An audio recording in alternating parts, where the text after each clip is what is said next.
Sont dans la joie de t'appartenir. Nous sommes heureux d'être dans ta présence. Nous sommes des privilégiés. Nous sommes le peuple du ressuscité, de celui qui a tout pouvoir, qui a toute autorité. Seigneur, je te célèbre de tout mon cœur.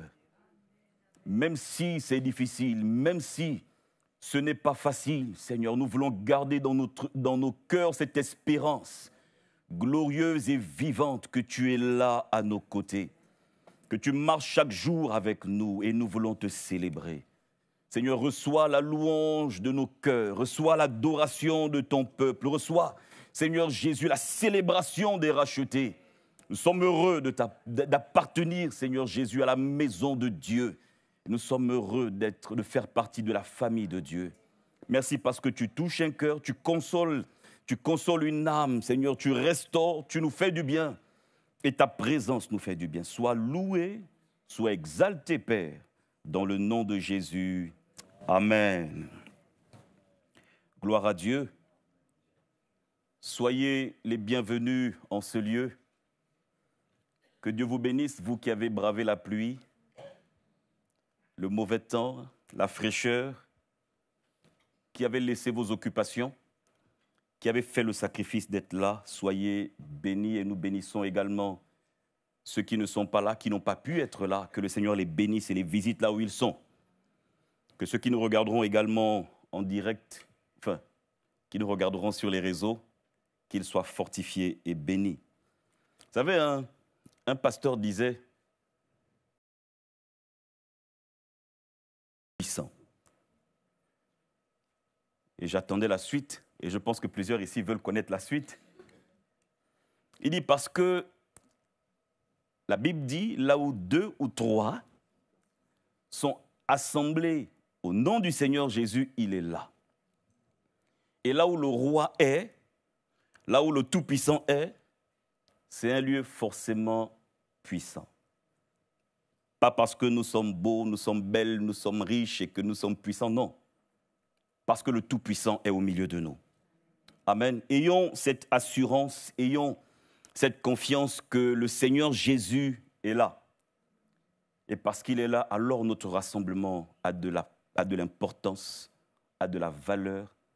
Et nous pouvons prier, célébrer notre Dieu. C'est plus important de le célébrer que de m'écouter, de le louer que de m'écouter. Il est digne d'être célébré, il est digne d'être loué, quel que soit ce que je dirais. Gardons à l'esprit que le seul qui est digne d'être écouté, c'est Jésus. Le seul qui est digne d'être célébré, d'être regardé. Merci de me regarder, c'est bien. Mais que les yeux de nos cœurs, par la foi, regardent au Seigneur Jésus. Et notre Dieu est bon. J'ai 3 pensées et je ne sais pas encore vers où je vais atterrir, comment je vais débuter, comment je vais synthétiser, mais je vais essayer de vous transmettre ce que le Seigneur a mis dans mon cœur, même si ce n'est pas encore tout à fait clair dans ma tête. Mais j'espère que ce sera clair à la fin. Et si ce n'est pas clair, pardonnez-moi. Et dites-vous que bon, je ne suis qu'un homme et regardons à Jésus. Amen. Vous savez, notre Église, l'Église est appelée à être en mouvement. L'Église est appelée à croître. Et il y a une autre, pendant que je méditais, il y a un autre verbe qui a retenti dans mon cœur, c'est l'Église est appelée à progresser. À croître, croissance, mais également la notion de progression.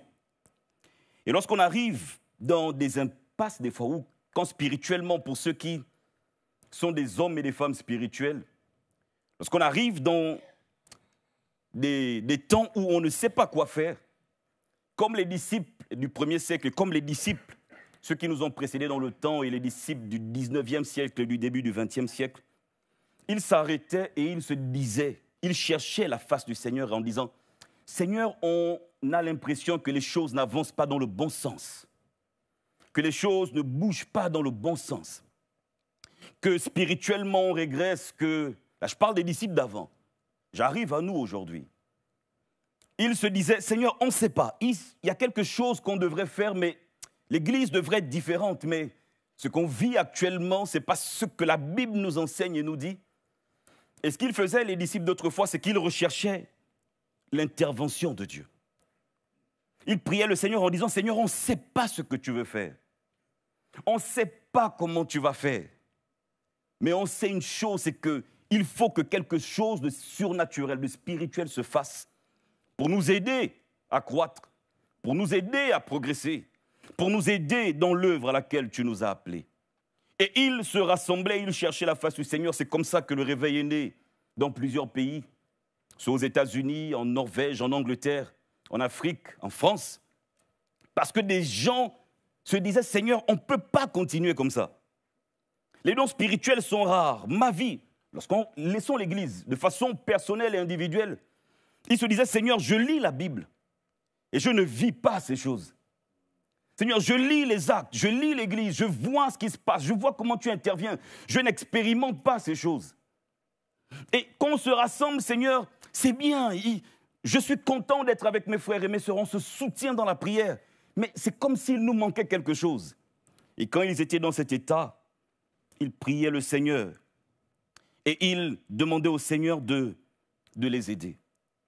Vous savez, et c'est dans cet état d'esprit que plusieurs disciples se sont retrouvés. Dans les actes des apôtres, vous allez voir qu'il n'y a pas de croissance ou de progression sans action de l'esprit avant. Et lorsqu'on regarde en acte 2, avant qu'il y ait cette grande pêche miraculeuse, cette conversion, il y a eu l'effusion du Saint-Esprit.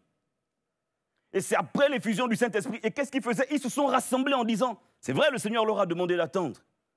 Et ils se sont rassemblés pour attendre la promesse. Ils étaient dans la prière et ils disaient, Seigneur, fais quelque chose. Ils ne savaient pas ce qui allait se passer. Mais ils étaient engagés et ils priaient en disant, ça ne peut venir que de toi. Tu nous envoies jusqu'aux extrémités de la terre. Mais Seigneur, tu connais, moi je suis Pierre, je t'ai renié, je n'ai pas de force. Il y avait des pécheurs également au milieu et ils priaient et ils s'attendaient à recevoir quelque chose de Dieu. Le Seigneur leur avait donné un ordre de mission. De faire des disciples, d'abord à Jérusalem, dans la province de la Judée, dans la province voisine de la Samarie, et jusqu'aux extrémités de la terre. Mais avec quoi, Seigneur? Nous sommes 120 personnes insignifiantes. On vient de crucifier notre Seigneur et notre Maître. Nous n'avons pas de force et ils ne savaient pas comment. Et il y a eu cette effusion du Saint-Esprit. Et Pierre a enseigné. C'est vrai, on dit souvent qu'il a témoigné, mais parce qu'on lit. Et je l'ai appris cette semaine, je ne sais pas si c'est par le pasteur Luigi ou là où j'étais en formation. Mais c'est un enseignement. Il développe quelque chose. Et des personnes se donnent. Milliers de personnes se donnent. Lorsqu'on regarde acte 3, acte 4 et acte 5, on voit qu'il y a des miracles et des prodiges qui se produisent. Action surnaturelle. Ça provoque la persécution, c'est vrai. 5000 hommes se donnent. Je ne sais pas si on mesure les chiffres. Je ne sais pas si on réalise. Action surnaturelle qui précède cette croissance de l'Église, qui précède ce mouvement de l'Esprit et qui déclenche le mouvement vers le développement de l'œuvre de Dieu. Acte 8 également, lorsqu'on regarde ce qui se passe en Samarie, il y a la persécution, la dispersion. Philippe arrive en Samarie. Et on peut avoir un enseignement également. Pourquoi c'est Philippe? Pourquoi ce n'est pas Pierre? Pourquoi ce n'est pas Jacques? Pourquoi ce n'est pas Jean? C'est tout un enseignement biblique. Parce que la Samarie était la province où il ne fallait pas aller. Ils étaient souillés. Et Philippe arrive. Il annonce le Seigneur. Des miracles se produisent. Action surnaturelle. Et il appelle les apôtres pour venir parce qu'il n'est que diacre. Je mets le que exprès. Même si après acte 20, je ne sais plus combien, on l'appelle l'évangéliste Philippe. Acte 22 ou acte, en tout cas après acte 20. Je pense où c'est acte 20. L'évangéliste Philippe, mais là il n'est que diacre. Il servait aux tables. Un gars du ménage. Ou de la... Ça s'appelle comment? De la table de publication. Et c'est avec lui que le Seigneur va bouleverser la Samarie. Il va appeler les personnes établies, les apôtres, pour leur dire, il se passe quelque chose ici que je ne maîtrise pas. Et ils vont venir et ils vont aider. Action surnaturelle. Action spirituelle. On voit également le persécuteur, l'apôtre Paul. Et je vais m'arrêter à Paul, ensuite je vais faire essayer de tracer un fil conducteur avec l'apôtre Paul pour voir comment le Seigneur va utiliser l'apôtre Paul, mais pas que lui. Pas que lui. Mais comment l'action surnaturelle, il ne peut pas y avoir de progression dans l'œuvre, de croissance de l'œuvre, sans l'expérimentation du surnaturel. Je vais le redire ça. Si nous voulons que l'œuvre de Dieu progresse, si nous voulons que de nouveaux ouvriers se lèvent, si nous voulons que la sainte doctrine soit prêchée, si nous voulons que des hommes et des femmes se lèvent pour servir le Seigneur, il faut une action surnaturelle. Hier, on était en pastoral et on nous a donné les chiffres des étudiants à l'Institut biblique. Et on doit commencer à prier maintenant. 17 étudiants. Première, deuxième, troisième année. Il y en a 3 en troisième année, en formation pastorale. Il y en a d'autres certainement dans d'autres instituts. Dans toute la France. Je ne sais pas si vous réalisez. 64 millions d'habitants en France, je pense, ou 67. Désolé pour les chiffres. On a à peu près 850 pasteurs dans notre mouvement. Mais je pense que plus de la moitié des 850 sont proches des 70 ans, des 60 ans. Et il y a très peu de jeunes. Et on ne se renouvelle pas. Qu'est-ce que ça veut dire? Ça veut dire que si des générations entières ne se lèvent pas, il y a des églises qui vont fermer. Parce qu'il n'y aura pas suffisamment de serviteurs de Dieu. Il y a un pasteur d'une église baptiste qui a fait une étude et qui disait que eux, pour que dans 10 ans, ils continuent à survivre, il faut qu'il y ait 100 pasteurs qui se lèvent en 2024 et 100 sur les 5 prochaines années, 100 personnes qui se lèvent pour le ministère pastoral. Mais là, ils n'ont que, je pense, 15. Et ça ne fait que descendre. Et ils se disent que s'ils continuent comme ça, ils vont fermer des églises. Parce que pareil, dans ces églises-là également, il y a des divisions, des dispersions et des problèmes. Et ils demandaient qu'on prie. Et quand j'ai entendu cela, je me suis dit, nous on vit la même chose. C'est vrai qu'on est considéré comme l'un des plus grands mouvements en France. Mais s'il n'y a pas d'action surnaturelle, les jeunes qui travaillent ne laisseront pas leur travail pour l'action de Dieu. Ou les jeunes qui sont employés auront du mal à se dire, ok, je travaille à mi-temps et l'autre partie de mon temps, je sers le Seigneur. Il faut qu'il y ait une action surnaturelle pour que des hommes se lèvent pour s'engager dans le ministère pastoral ou dans le ministère d'anciens également. On en a besoin, l'œuvre en a besoin. Mais tout ça, ce n'est possible que par l'action du Saint-Esprit. Je reviens sur Paul. Paul persécute l'Église. Il est à l'origine de la mort d'Étienne. Étienne meurt, et avant qu'Étienne ne meure, il pose un acte qui me bouleverse à chaque fois que je lis. Il se met à genoux, il prie en direction de Paul, il voit comment on jette ses vêtements aux pieds de Paul, et je pense. Je dis, je pense, et ça n'engage que moi, s'il vous plaît, ne dites pas que j'ai dit que la Bible dit, c'est moi. Je pense qu'Étienne prie pour Paul. C'est mon opinion. Ce n'est qu'une opinion, et je peux me tromper. Je pense qu'il prie pour Paul, parce qu'il sait que le persécuteur Paul ne s'arrêtera que s'il rencontre le Seigneur Jésus. De façon surnaturelle. Pas avec un court message, mais de façon surnaturelle. Et en acte 9, on voit Paul qui va vers Damas, qui fuit, qui va vers le nord. Et pendant qu'il est sur ce chemin-là, le Seigneur se révèle à lui. Et lui dit, pourquoi me persécutes-tu? Et il va lui dire, qui es-tu, Seigneur? Qui es-tu, Kurios? Ce qui réalise que celui qui lui parle est le Seigneur. En acte 9, verset 3 à 6, et le Seigneur dit, je suis Jésus que tu persécutes.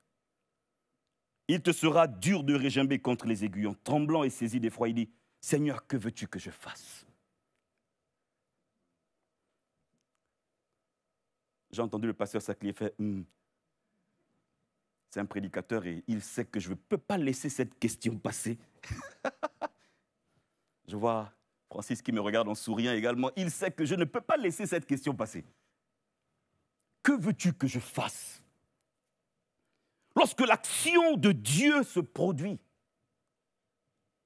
ça nous pousse à nous poser cette question. Seigneur, qu'attends-tu de moi? Que veux-tu que je fasse? Et pareil, il lui dit de se lever, d'aller dans la ville et quelqu'un va lui dire ce qu'il doit faire. Mais parce que c'est Paul, il a vu le Seigneur, il ne peut pas aller au milieu des disciples comme ça. Et le Seigneur de façon surnaturelle. Mais j'insiste sur action spirituelle, action surnaturelle pour nous faire intégrer que le Seigneur attend de nous, pour la progression de l'œuvre, pour la croissance de l'œuvre, qu'on expérimente qu'on expérimente le surnaturel de Dieu, qu'il y ait une action spirituelle. Et pour que Paul soit introduit, il a fallu que le Seigneur se révèle de façon surnaturelle à quelqu'un d'autre. Ananias, pour qu'Ananias l'introduise au milieu des frères et au milieu des sœurs. Et Ananias va dire, non Seigneur, quand même pas Paul. Cet homme est un persécuteur, on sait ce qu'il a fait aux églises, mais Dieu lui parle. Et il va lui dire au verset 15, va car cet homme est un instrument que j'ai choisi pour porter mon nom devant les nations. Et il va s'exécuter, il va arriver vers lui. Il va lui dire, Saul, mon frère.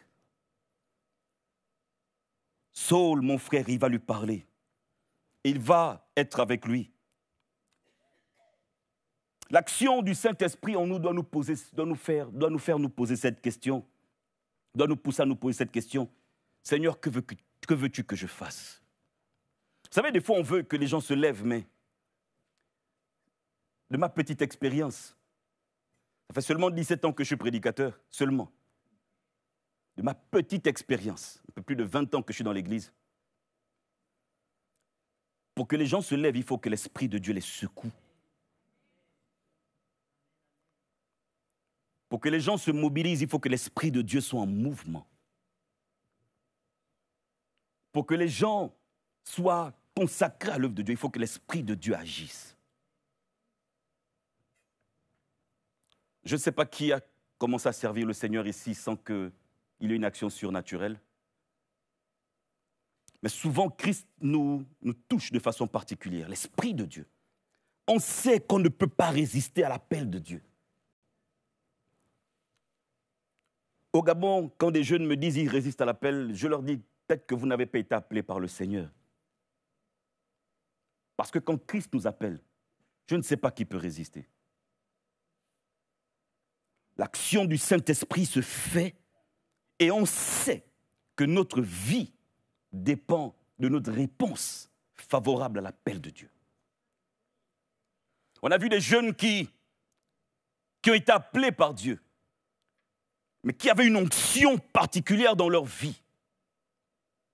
Et parce qu'ils n'ont pas respecté, ils n'ont pas répondu, leur vie est rentrée dans une forme de déchéance.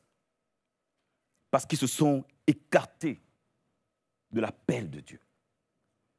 De façon surnaturelle, que veux-tu que je te fasse? Pour qu'une église rentre dans un processus de croissance, rentre dans un processus de progression, il faut qu'elle expérimente le surnaturel de Dieu. Si vous ne dites pas Amen, je veux le dire Amen moi-même. Elle doit expérimenter les fusions du Saint-Esprit. Elle doit vivre le miraculeux de Dieu. Elle doit voir l'action de Dieu. Et si on ne la voit pas, on doit prier en disant, Seigneur, remplis-nous, fais quelque chose. Mais qu'il se passe quelque chose qui vienne de toi. Pas d'un homme, pas du pasteur,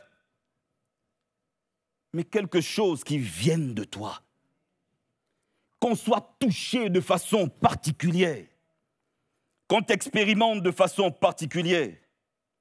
L'œuvre du Seigneur progresse grâce à l'action surnaturelle du Saint-Esprit. Mais pas que. Et c'est là où je vais toucher la sensibilité pentecôtiste. Mais pas que. Parce que Dieu utilise des hommes et des femmes également pour que son œuvre progresse. Vous savez, il y a quelque chose qu'on regarde et souvent on est heureux de dire que Paul a fait ci, l'apôtre Paul a eu un ministère, etc. Il a 13 épîtres dans le Nouveau Testament, l'apôtre Paul ceci, l'apôtre Paul cela. Et j'ai réalisé, parce que ça, je pense, on transporte ces idées-là. Et en lisant de près, je me suis rendu compte d'une chose. C'est que Paul a été disciple. Il a été formé. Il est devenu formateur. Il a eu des disciples. Et que ce sont les disciples de Paul, les disciples de Barnabas, qui ont fait progresser l'œuvre. Waouh, je touche notre sensibilité pentecôtiste. On va y arriver progressivement. Paul est introduit par Ananias au milieu des disciples. Mais après Ananias, il va être pris sous l'aile de Barnabas. Et ils vont aller ensemble à Antioche. Retenez bien, croissance, progression de l'œuvre.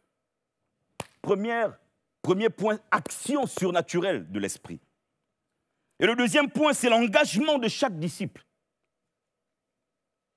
Pour que l'œuvre progresse, pour que l'œuvre croisse, il faut que chacun de nous s'engage.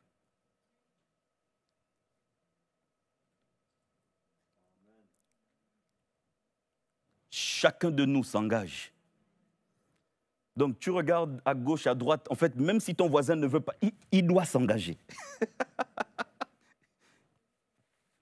Même si vous ne l'acceptez pas. Mais je vous le dis quand même.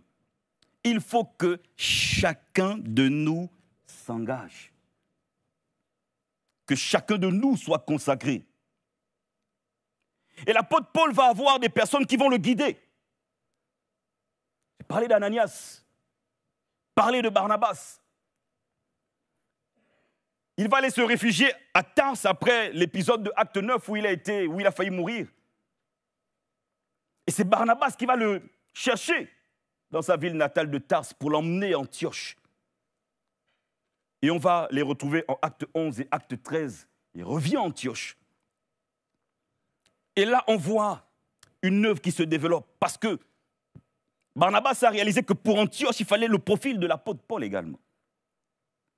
Et il va y avoir du succès là-bas. Et le Seigneur va leur dire, quittez Antioche, allez-y vers les nations, parce que dans le projet de Dieu, il y a les extrémités de la terre encore. Jérusalem a été touchée, la Judée a été touchée, la Samarie a été touchée. Et un peu au-dessus, vers la Galilée, touchée. Mais les extrémités de la terre n'avaient pas encore été réellement touchées. Et là, Paul va partir, on va parler de Barnabas et Saul. Et moi, ce que j'aime avec Luc, c'est peut-être avec le recul. Luc construit un récit pour qu'on comprenne bien les choses. Et puis au bout d'un moment, on va réaliser qu'on ne parle plus de Barnabas et de Saul, mais on parle de Paul et de Barnabas. Comme pour nous faire réaliser que le discipulat de Paul a été terminé. Et là, il pouvait déjà commencer, lui, à également faire des disciples. Et on va voir, il va y avoir une séparation entre Barnabas et Saul à cause de Jean-Marc. Jean-Marc qui avait grandi dans la maison d'une femme chrétienne engagée. Et après, une femme chrétienne qui priait. Mais la mission était difficile, Jean-Marc va d'abord abandonner. Il va y avoir une séparation de Barnabas et Saul. Ils vont, avant la séparation, ils vont aller en mission ensemble. Premier voyage missionnaire. Ils vont faire Icône, Lystre, Derbe et les autres villes. Et on va voir que dans ces villes-là, quelqu'un va se convertir et je vais parler de lui après. Et ils vont revenir dissension. Jean-Marc va partir avec Barnabas vers l'île de Chypre et il va être formé là-bas. Et Paul va prendre un autre avec lui, Silas, qu'il va former également. Et c'est en revenant dans le deuxième voyage missionnaire qu'il rencontre à Icône, à Lystre, un jeune homme qui s'appelle Timothée. Acte 16, je pense. Je ne suis pas sûr. Et ils vont prendre Timothée, parce qu'on rend de Timothée un bon témoignage. Dans 2 villes, distantes de plusieurs dizaines de kilomètres, Timothée, à Icône, a un bon témoignage. À Lystre, sa ville, a un bon témoignage. Ils vont prendre Timothée avec eux. Ils vont embarquer Timothée. Des profils différents. Silas, profil différent de Timothée. Timothée plutôt réservé, Silas c'est plutôt un homme de terrain. Mais Timothée c'est le gars qui a peur, c'est le métis qui est issu d'un père grec, d'une mère juive. C'est difficile pour lui, c'est un métis, il n'est pas respecté. Et comme les gens savent que son père est grec, Paul est même obligé de le circoncire pour qu'il soit accepté dans les voyages missionnaires. Mais le gars timide, le gars qui a du mal. Et plus tard, on voit comment Timothée progresse. Et il devient un maillon essentiel du ministère de Paul. Acte 18, on voit Paul est à Corinthe, il est avec Priscille et Aquilas. Et ils sont faiseurs de tentes, ils évangélisent. La Bible nous dit, quand Timothée arrive, Paul se consacra entièrement maintenant au ministère. Parce que Timothée, c'est celui qui sait faire. Il est habile, il a le doigté, il sait manager. Profil différent de Paul, beaucoup plus jeune. Mais il est utilisé par Dieu. Et plus tard, et ça c'est formidable, quand Paul quitte Éphèse, la grande station missionnaire d'Éphèse, qui implante des églises, celui qui le remplace, c'est Timothée. Moi je dis souvent, Dieu, ce n'est pas un bon directeur des ressources humaines. Moi j'ai une entreprise, je ne recrute pas Jésus comme directeur des ressources humaines. Parce qu'il emmène souvent des profils bizarres. Il prend Timothée pour gérer Éphèse. Mais comment?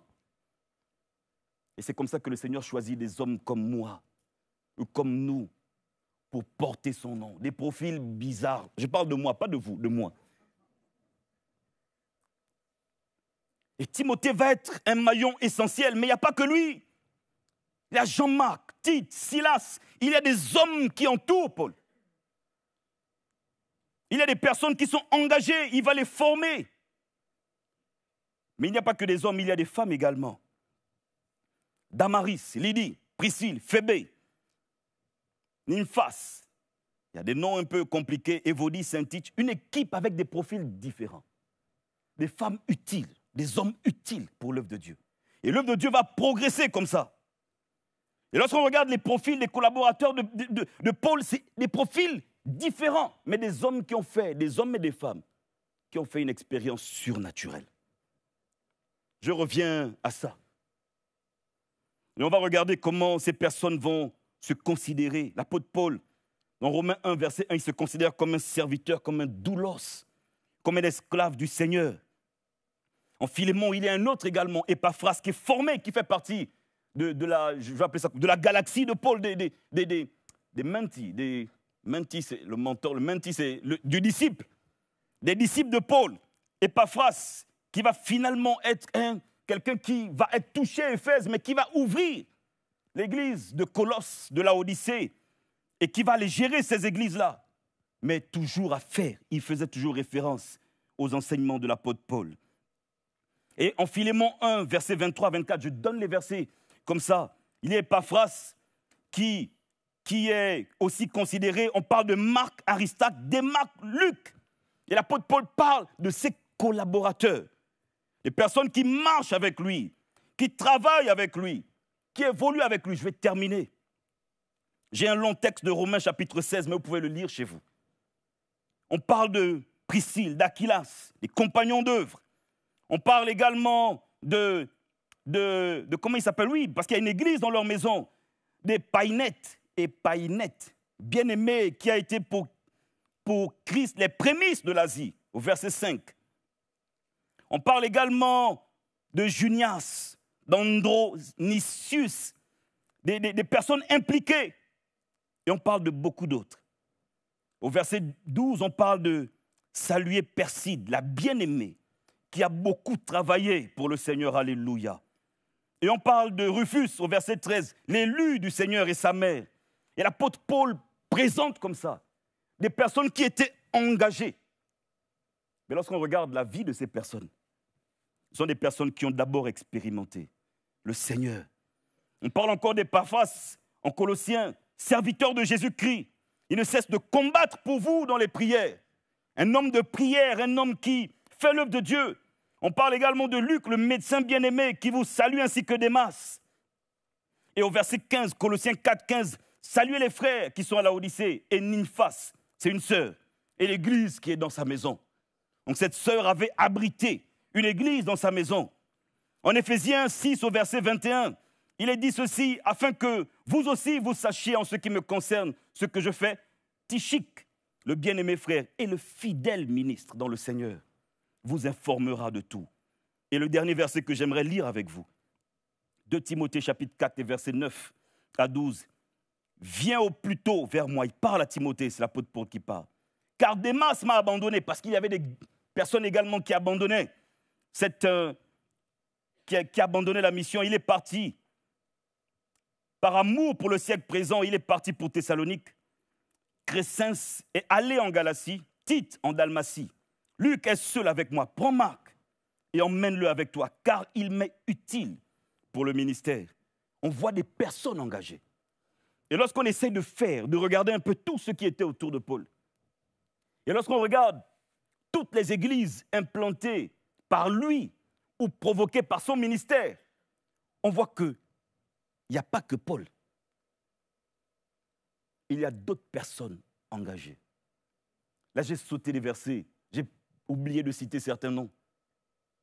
Mais lorsque vous lisez les épîtres avec attention, vous allez voir, il y a des noms qui reviennent, parce qu'il y avait des proches collaborateurs. Mais il y a des gens qui sont restés sur le champ missionnaire et qui travaillent pour Dieu. Des personnes qui ont expérimenté le surnaturel de Dieu. Et des personnes qui sont engagées pour servir Dieu. Sommes-nous engagés et consacrés pour le service du Seigneur? Vous savez, c'est bien d'être dans un service de l'Église. C'est très bien. Sommes-nous engagés pleinement pour entrer dans ce processus de reproduction? Que nous soyons des disciples qui deviennent comme Paul des maîtres pour aider certaines personnes à grandir encore, pour que ces personnes qui étaient des disciples deviennent également des maîtres pour d'autres. Vous savez, lorsqu'on regarde la vie de l'Église du 1er siècle, la vie de l'Église de ceux qui nous ont précédés, tout le monde était engagé. Les gens regardaient qui était nouveau, qui avait besoin d'attention. Des fois même, c'est juste besoin de prière. Et ensuite, besoin qu'on le contacte, besoin qu'on lui dise, est-ce que tu lis ta Bible? Est-ce que cette semaine, tu veux lire? Est-ce que tu veux que je t'accompagne à lire ta Bible?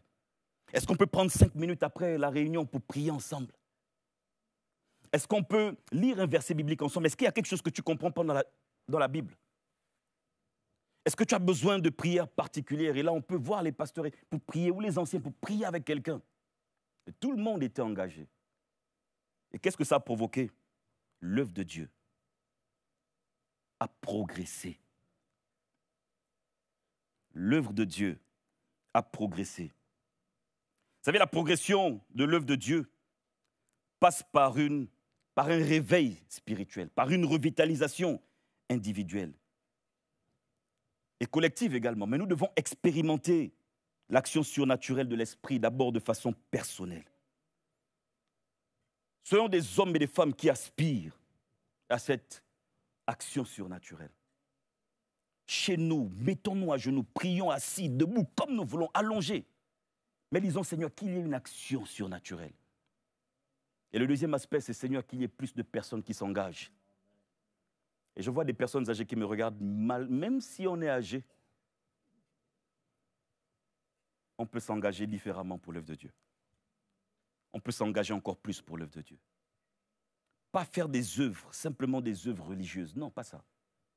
Mais s'engager en disant, Seigneur, moi je m'engage à prier pour que toute l'Église, tous ceux qui ne sont pas remplis du Saint-Esprit soient remplis du Saint-Esprit. Seigneur, je m'engage pour qu'il y ait quand même des actions surnaturelles, que dans les maisons, qu'il y ait des guérisons, qu'il y ait des témoignages de délivrance. Et de dire, Seigneur, qu'il y ait des âmes qui se donnent qu'il y ait des dons spirituels qui se donnent, des dons spirituels authentiques. Authentique. Vous voulez que je répète encore authentique? Que le Seigneur nous aide. Vous allez voir, quand on est dans ce mouvement-là, quand il y a la croissance, quand il y a la progression, vous allez oublier que le frère Jude n'a pas mis la bonne chemise, il a mis un polo. Mais quand on n'est pas dans ce mouvement, mais lui, il a mis un polo. Pourquoi il a mis le dernier bouton? Et là,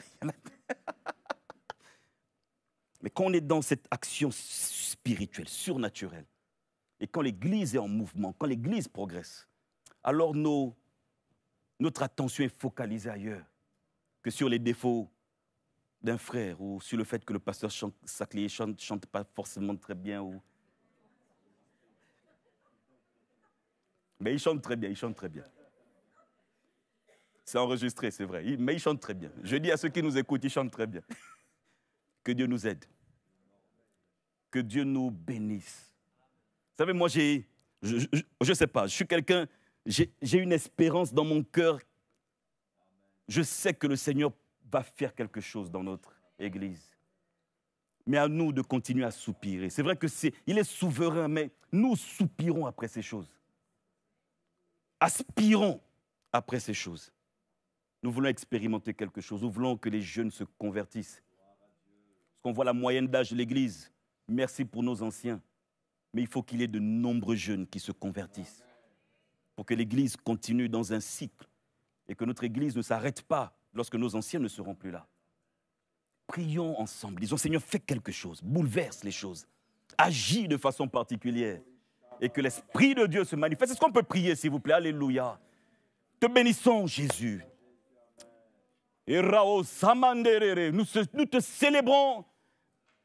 Seigneur, et ce soir, nous venons à toi, Jésus. Alléluia. Nous voulons expérimenter, Seigneur, t'expérimenter de façon particulière. Et nous voulons expérimenter le surnaturel de Dieu. Seigneur, tu vois là où nous en sommes. Toi seul connais la situation réelle de notre Église. Toi seul sais, Seigneur Jésus, ce qui se passe dans les vies et dans les cœurs. Mais Seigneur, nous tournons vers toi. Nous regardons à toi. Seigneur, nous ne savons pas comment, mais nous prions afin que tu fasses quelque chose. Seigneur, que ton ciel s'ouvre en notre faveur. Seigneur, nous ne savons pas quand, nous ne maîtrisons pas les temps ni les circonstances. Mais nous crions à toi, Seigneur, parce que nous aspirons après la manifestation de la puissance de Dieu. Seigneur, viens nous sortir de nos zones de confort. Viens nous sortir, Seigneur, d'une forme de religion. Viens nous sortir, Seigneur Jésus, de là où nous sommes actuellement. Seigneur, ton Église doit aller de l'avant. Ton Église doit avancer. Ton Église doit progresser. Ton Église doit croître. Alors viens te manifester. Il n'y aurait que des ouvriers se lèvent dans le nom de Jésus. Que chacun de nous ne regarde pas son voisin, mais regarde à lui-même et qu'il se lève pour toi. Seigneur, nous crions après toi. Nous nous attendons à toi, Père. Alléluia. Prions, s'il vous plaît. Gloire à toi, Jésus.